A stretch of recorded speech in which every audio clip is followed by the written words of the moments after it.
This is the boring iPhone 14. Now, I don't mean that in a bad sense. I mean, the iPhone has seen the same design year over year over year. But this year, I would say the Pro has seen a pretty significant change with the notch.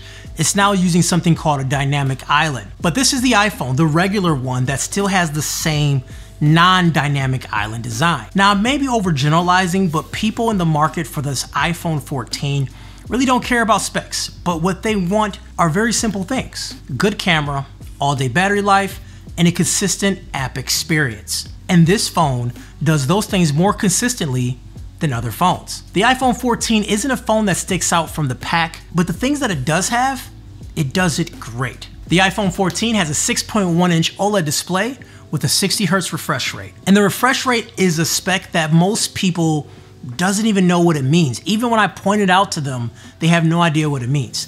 Now, your day-to-day experience doesn't change between the 14 or the 14 Pro, no matter who you are. As a person who switched back and forth, unless I'm thinking about it, there's not really a big difference outside the additional camera. I did do a full video comparing this phone to the Pro and also comparing it to last year's phone too, so hit the description down below to check that out, because yeah, there's not a lot different. Now, the iPhone 14 is starting at $799 and it comes in 4 different colors.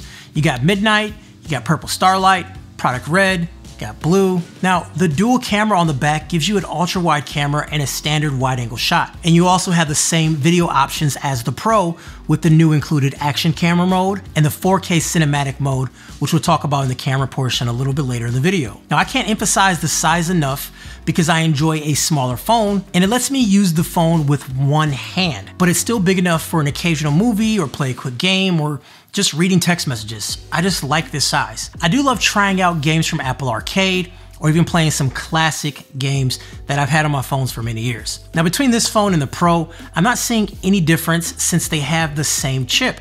So gaming feels the same between both phones. That hasn't changed either. Now, day to day, the battery life is average, netting me a full day's worth of battery, and I'm saying that is like around 7 a.m. to 9 p.m. That's where I start getting pretty low on battery, which I say is good enough for most people because I'm a pretty heavy user. So that is kind of expected with most phones, that I may not make it throughout the whole night and I need to like bump charge it a little bit later. You know, I kind of talked about cameras a little bit earlier.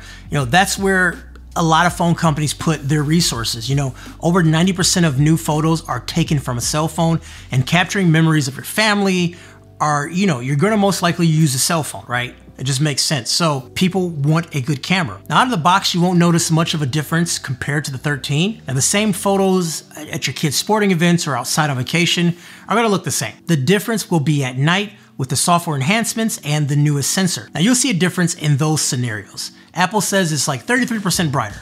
I don't know how to measure how bright they are, but I will say they are much better shots in lower light situations. Also, the cinematic mode is how you get like the blurry background of video. That has seen an upgrade up to 4K resolution at 24 frames per second. And you can get some super clean looking footage right from your phone, which makes the need for a real camera even less if you're looking to shoot a quick social media clip or even quick videos. I gotta be honest, in some of my videos, I've been using the iPhone instead of my camera, and people really haven't noticed much. So it's just one of those things. The ultra wide camera is actually sharper than it was before, and I find that it looks better too. I think it just, overall, the ultra wide just works better. Also, the front facing camera now has autofocus, which helps you get a sharper image for your selfies than it did in the past. This camera update for the iPhone 14 isn't that huge, but the updates is enough if you're coming from an older iPhone like the 11 or the 12. It's not the best camera in all aspects, but when you combine all the features together, it's a much more flexible camera,